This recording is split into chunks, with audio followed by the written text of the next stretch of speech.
Welcome back, Retro Gamers! For years, I've gotten requests to cover Streets of Rage 3. Streets of Rage 3 has such a large story.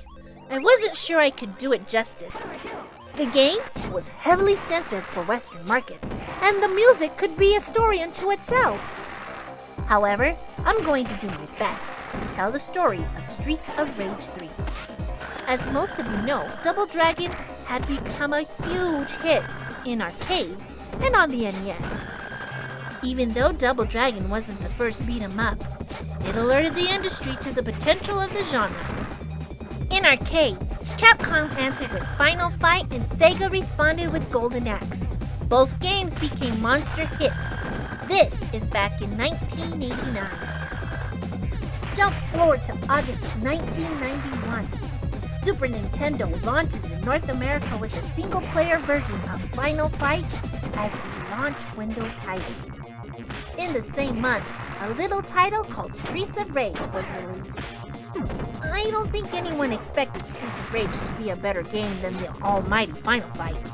But in terms of gameplay and music, it went above and beyond standards of the time. Streets of Rage 2 was released in 1992 and would not only smash expectations, but would become a new benchmark for beat-em-ups. If Streets of Rage was the little engine that could, the release of Streets of Rage 2 was like a bullet train. It became an instant classic and a system seller. In June of 1994, Streets of Rage 3 was released worldwide and would be the last game in the series for 16 years. It was once again developed by Ancient, Yuzo Koshiro's company. The release of Streets of Rage 3 was somewhat controversial as the game was heavily censored from its Japanese counterpart. What Sega of America did wasn't so bad. They changed the story, cut out a negative stereotype of a game, and did a color swap of all the characters.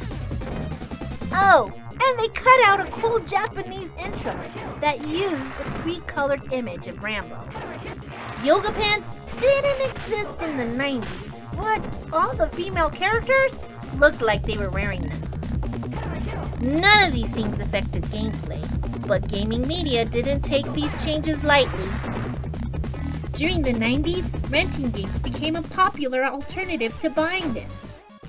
It became common practice to make Western releases of games more difficult, so players wouldn't finish a game over the weekend. While Japan got a normal difficulty level, Europe and the United States got a difficulty level that was cranked up to 11, 10 being hard and 11 being extra hard. All of a sudden, the uncensored Japanese version starts to sound more appealing. Gameplay remains very similar to Streets of Rage 2. You can still play as Axel, Blaze, and Skate, but Max has been swapped out for Dr. Zan, a kind of cyborg-like character. It does appear that Ancient Games spent more time on the character models, as they are more detailed and are better animated than those seen in Streets of Rage 2. Incrementally, the visuals in this game are better than Part 2. As far as gameplay goes, it remains largely the same. Ancient added a few new gameplay elements. When you pick up a weapon, it works in conjunction with certain moves for a stronger hit. Levels are a bit longer than those seen in Streets of Rage 2, but I'm not sure that's a good thing. Okay, don't get mad at me, but I hate the music! The music was again composed by Yuzo Koshiro and Motohiro Kawasama. Unlike Streets of Rage 2, the music used a process called Automated Composing System. So, you can say the music was generated as opposed to being composed. At least that's my understanding. The result is something unpleasant to my ears. I describe the music from Streets of Rage 1 and 2 as being smooth. In Streets of Rage 3, the sound is hard and fast. I'm sure there's a lot of people who like it, but it's just not for me. When this game came out, I didn't purchase it. I had a Sega CD at the time, and I was confident Sega would release a Sega CD version with better audio. Well, that never happened. Even with the release of Streets of Rage 4, Part 2 will always be the pinnacle of the series to me. If you play Streets of Rage 3, play the Japanese version.